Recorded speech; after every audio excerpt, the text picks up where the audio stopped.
Hello students of class 6. Welcome to the online tutorial classes for Vidya Bhavan High Secondary School. This video is for class 6 life science, and the chapter that I will going to discuss today is the digestive system. It is the part 8 from this chapter.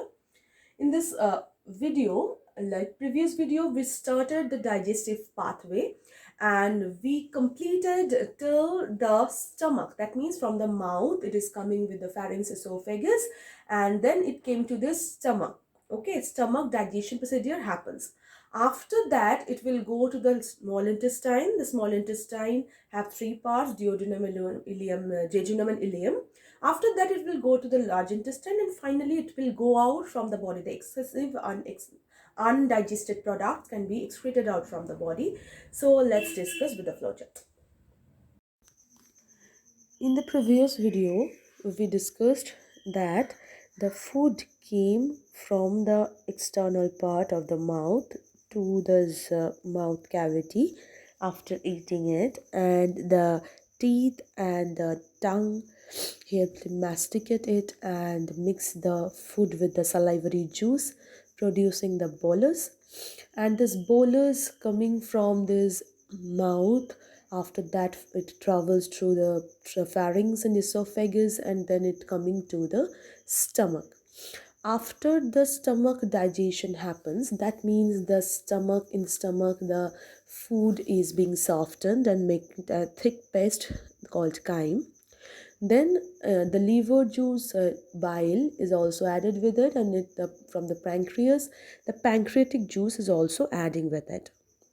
The next digestive function will happen in the small intestine. You know, the small intestine have the three kind of parts. Like first part will be duodenum. That food mixes with the bile, emulsification of the fat and oils, and trypsin converts the protein into the polypeptides happens here. And after that, the next part that you can see the downward arrow on it, it is the next part will be jejunum. In this jejunum part, the next function will be happen, or food will be continue to move.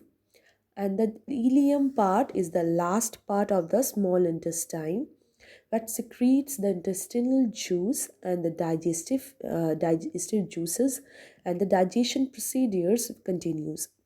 Completely digested food is absorbed through the villi. So after the chyme came from the stomach, the further digestion of the food takes place in the upper part of the small intestine. Bile from the gallbladder and the pancreatic juice from the pancreas are received here. Here, two kind of the functions can happen. That bile is a juice. It is slightly yellowish in color. The bile is made in the liver and stored in the gallbladder. And although it does not contain any enzyme, bile helps in digestion by breaking down the fats into the tiny droplets for the enzymes to act upon. So previously you know that no fat digestion happens before. Only here the fat digestion starts with the bile, with the help of bile. It also provides an alkaline medium for the action of the enzyme in pancreatic juice. What are the enzymes? Like trypsin and lipase. Now we will discuss about the functions of trypsin. So trypsin acts on proteins, proteases and peptones, and changes them into the polypeptides. So the action will be trypsin acts on protein, proteases and peptones to form the polypeptides.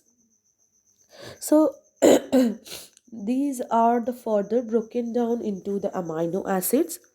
The amino acids are the smaller units of proteins. The next enzyme will be lipase. The lipase also acts on the fats and change them into fatty acids and glycerol. So the function will be the lipase acts on fats and producing the fatty acids and glycerols. It is a very important functions of this part. The sugar carbohydrate molecules, sugar means the monosaccharides, are also digested in the small intestine by some phenomena. Here maltase and sucrase, two kind of the enzymes are present, and they help in the digestions of the sugars. So the maltase changes the maltose into glucose. This is the function of the maltase enzyme. After that, sucrose is also present here. Sucrase enzyme. Sucrase changes the sucrose into glucose and fructose. Glucose and fructose both are monosaccharides. And lactase enzyme changes the lactose, that means the milk sugar, into glucose and galactose.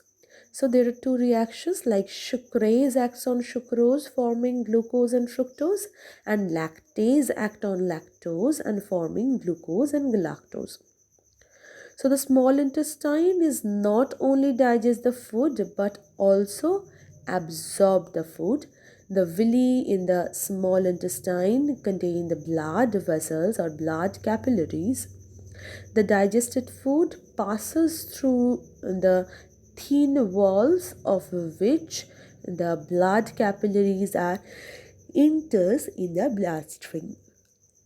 So this is the formation of absorption. The procedures by which the digested food items pass through thin walls of the blood capillaries and enters to the bloodstream is called the absorption. So after that, the large intestine parts are also present, that are cecum. Then the next arrow will be colon, that can absorb the water. The rectum, that holds the undigested matter or feces prior to this defecation.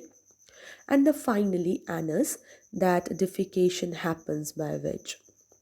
So this some food cannot be digested in the function of the large intestine. I'm telling, the food cannot be digested and therefore they are not absorbed in the blood.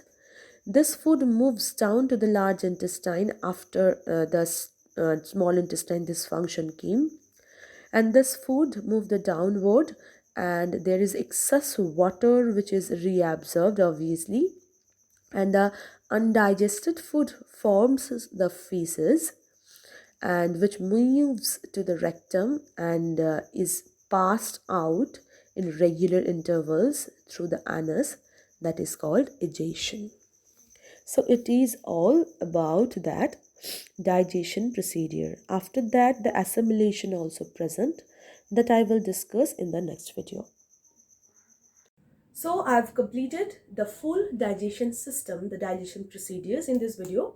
In the next video, we will discuss about assimilation. Till then, thank you.